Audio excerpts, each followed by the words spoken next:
Assalamualaikum warahmatullahi wabarakatuh. Perkenalkan, nama saya Panima Siti Fatimah. Di sini saya akan mereview kembali jurnal Hukum Administrasi Negara yang dimana dosen pengampunya adalah Dr. Dedi Mulyadi SMH dan asisten dosen M. Rendi Ardayandi SMH.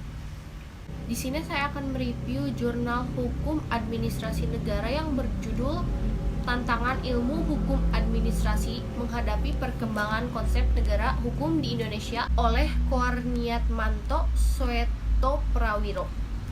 Pertama-tama, hukum bertujuan untuk menyelenggarakan atau menciptakan ketertiban. Ketertiban ini merupakan syarat pokok bagi adanya suatu masyarakat yang teratur. Untuk mencapai ketertiban itu diselenggarakanlah kepastian masyarakat sadar hukum. Tanpa kepastian hukum, ketertiban manusia akan menemui kesulitan dalam mengembangkan kemampuan dengan sebaik-baiknya. Erat kaitannya dengan hal tersebut, hukum mempunyai hubungan yang erat dengan kekuasaan hukum. Hukum memerlukan kekuasaan untuk melaksanakannya. Adapun kekuasaan itu sendiri mempunyai pengertian sebagai suatu kemampuan untuk memaksakan kehendaknya atau pihak lain dalam berbagai sumber kekuatan. Sumber kekuatan itu sendiri ada yang dari fisik maupun militer, akan tetapi dapat pula kekuatan itu bersumber dari pengaruh politik, pengaruh keagamaan, ataupun kekayaan. Dan kekuatan ekonomis bahkan terkadang juga bersumber dari moralitas serta pengetahuan.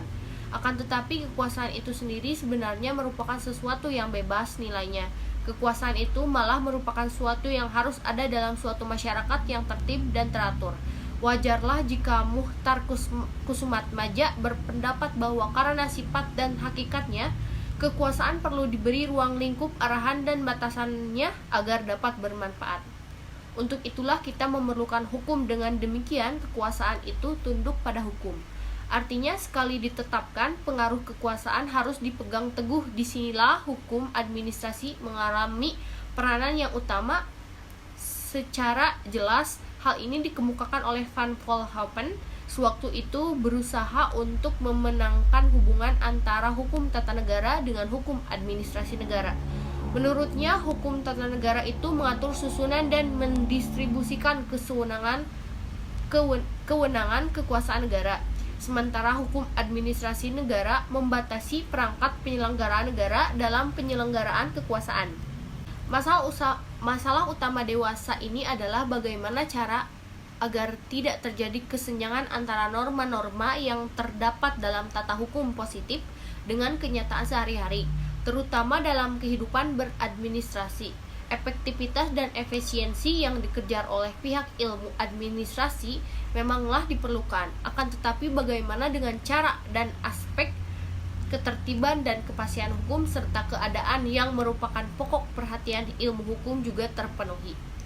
Perlu ditekankan bahwa kemerdekaan administrasi berarti bahwa penyelenggaraan negara dapat mencari kaidah-kaidah baru dalam lingkungan undang-undang atau sesuai dengan jiwa undang-undang.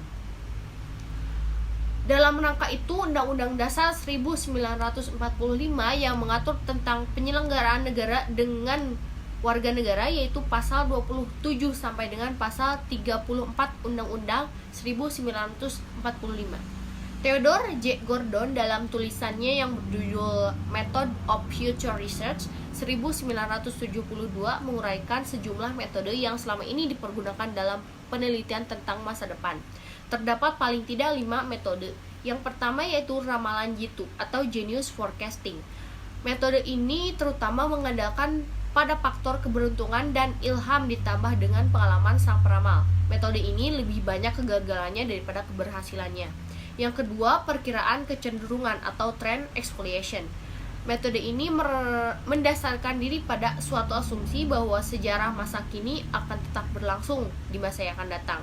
Yang ketiga ada metode konsensus method. Metode ini mengatakan pada sintesa bagi pandangan dari para ahli tentang masa depan. Yang keempat ada metode simulasi atau simulation method. Metode ini mempunyai beberapa variasi yang dapat dipergunakan adalah ontologi matematika. Yang kelima ada metode matriks dampak silang atau Crossing Impact Matrix Method. Metode yang sering digunakan sekarang, metode ini merupakan suatu pendekatan eksperimental yang mencoba menentukan kemungkinan dari masing-masing unsur yang ada dalam seperangkat ramalan dalam hubungannya interaksi potensial dari masing-masing unsur yang ada dalam ramalan pada masa yang akan datang. Sementara itu, John Naisbitt 1982 menggunakan suatu metode yang disebut content analysis, yaitu metode ini kurang lebih sama seperti metode trend exploration.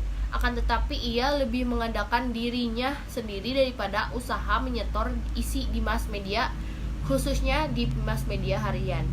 Sekian review saya untuk jurnal yang berjudul Tantangan Ilmu Hukum Administrasi Menghadapi Perkembangan Konsep Negara Hukum di Indonesia. Mohon maaf bila ada salah kata. Wassalamualaikum warahmatullahi wabarakatuh.